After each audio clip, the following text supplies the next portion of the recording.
Ladies and gentlemen, we are 1 week away until it is football time in Tennessee. How sweet does that sound? We've been waiting for it since December. It's finally here, and the 2025 season is almost underway. Today's show, I'm going to give you an early matchup prediction, keys to victory on everything that's going to happen next Saturday against Syracuse. Okay, so that's where we're going to start. I'm going to give you 5 things I think that Tennessee needs to do if they want to be victorious. And then finally, to wrap up the show, I'm going to give you my prediction for the score. And this one's going to be a lot of fun. I want to give you guys a quick little shout out, okay? Because if you didn't know this, the CEO of Chat Sports, my boss, James Yoder, is also the host of the Michigan Football Report. And after they landed Savion Hyder, I challenged him to this sub battle. We challenged each other to this sub battle. And look how badly we blew them out of the water. I mean, absolute smoked them.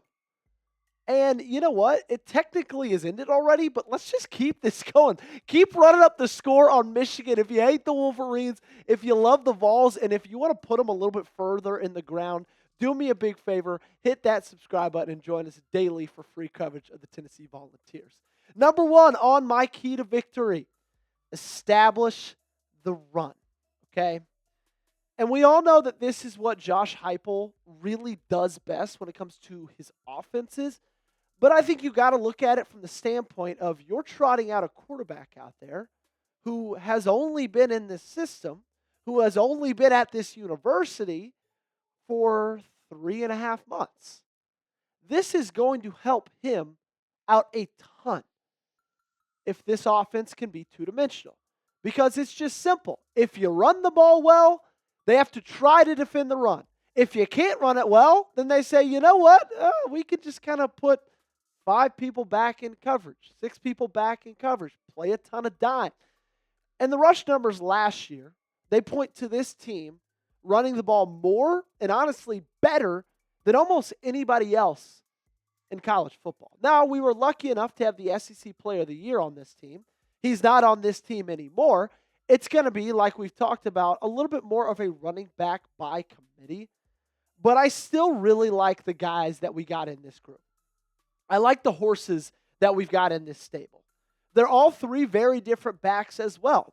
They all have 3 very different strengths, very different weaknesses. I think they complement each other well. And if you look at the numbers for each of them last year, DeSean Bishop had the best of any Tennessee back, 455 yards, 3 touchdowns. Peyton Lewis got 10 less carries, almost 100 less yards, 3 touchdowns as well. Star Thomas, when he was at Duke, got the bulk of that workload, 213 carries, 870 yards, and 7 touchdowns. I think these 3 guys, as a running back by committee, will do a phenomenal job, and that's going to be the number one key to victory, is make sure that that run is established, and it is established early. Take a guess for me. This is a fun one.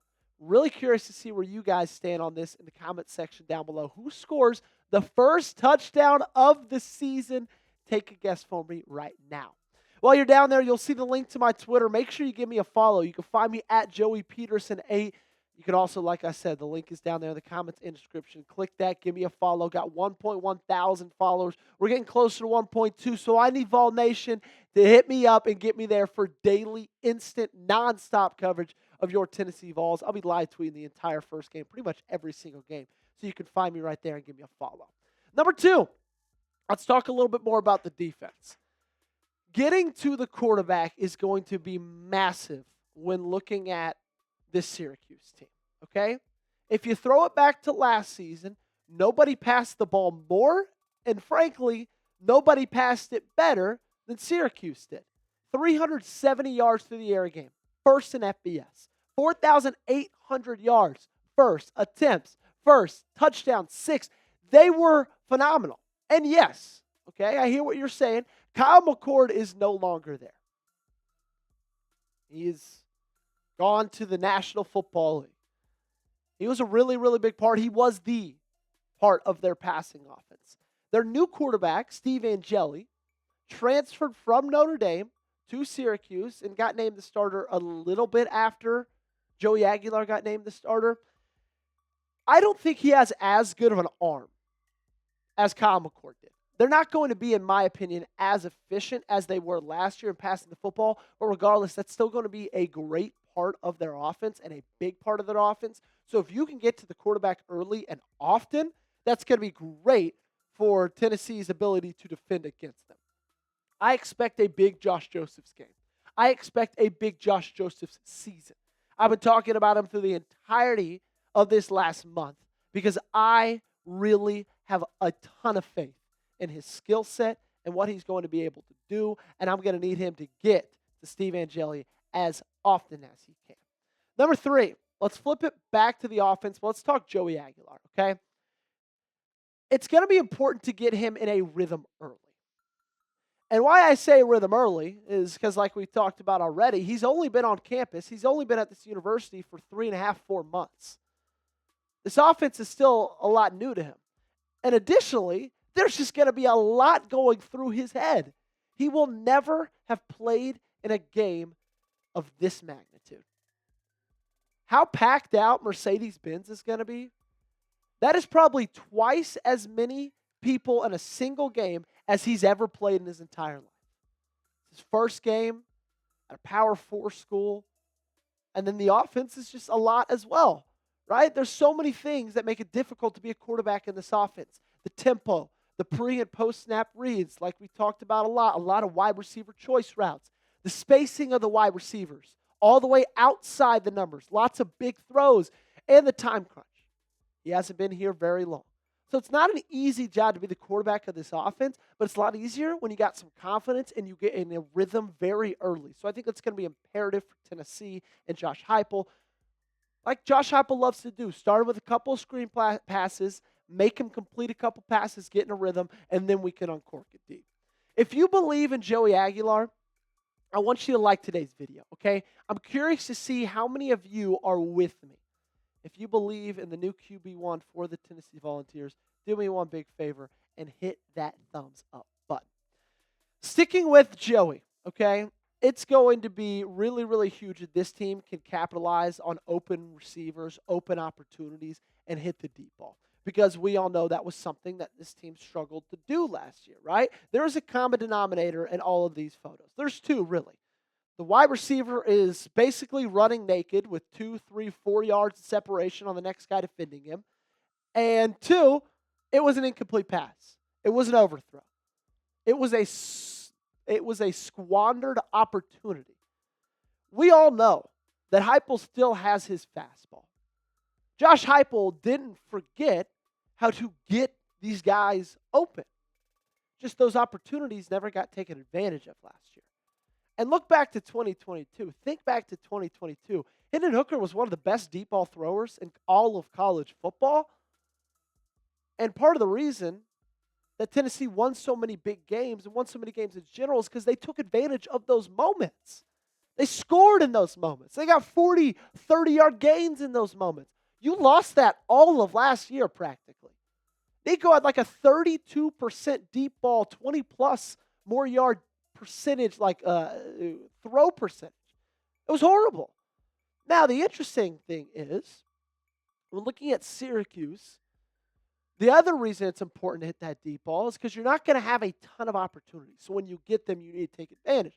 Because their 2 best players, honestly, their best player on their entire team, their 5th-year senior defensive back, Deuce Chestnut, and then their best recruit coming in, and a guy a ton of people have been talking about how good he's been at training camp, true freshman, Demetrius Samuels Jr., also a defensive back, okay?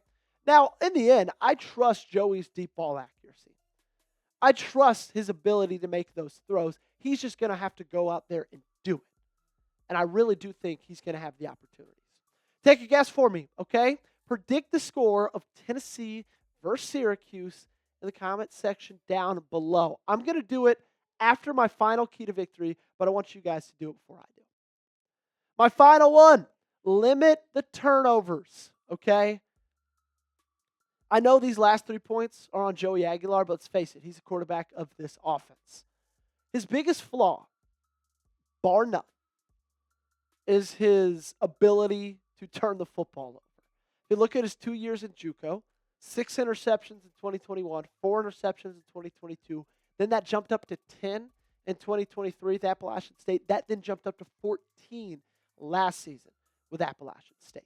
Now, what people don't tell you, App State was down 10 or more points in the first quarter in the vast majority of the games that they play, making their offense incredibly one-dimensional, right? Joey's going out there every single game and saying, you know what, I already kind of got a sling the pill.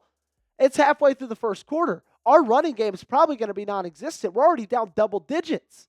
So they all knew that he was going to pass the football. That also just wasn't a very, very good team. Now, it's on him also to not make those mistakes.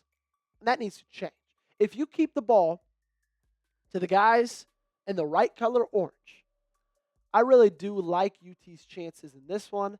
And I think that there's a good chance that they could go out there, get the job done. I don't think it's going to be a blowout or anything, but I definitely see a world, many of them, where Tennessee wins this ball game. My score prediction is 24-13. Syracuse 13, Tennessee 24.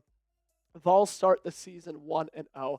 I think that the offense is going to start a little bit slower, but then I think the second half, you're going to see a really, really good game. Everybody's going to look a little bit more comfortable. I also just expect the defense to be really, really good again this year. I think they got the best linebackers in the country. I still really like the front four. Obviously, I love the defensive back room. It's going to be even better when Jermon McCoy is healthy. So that's what I got, 24-13.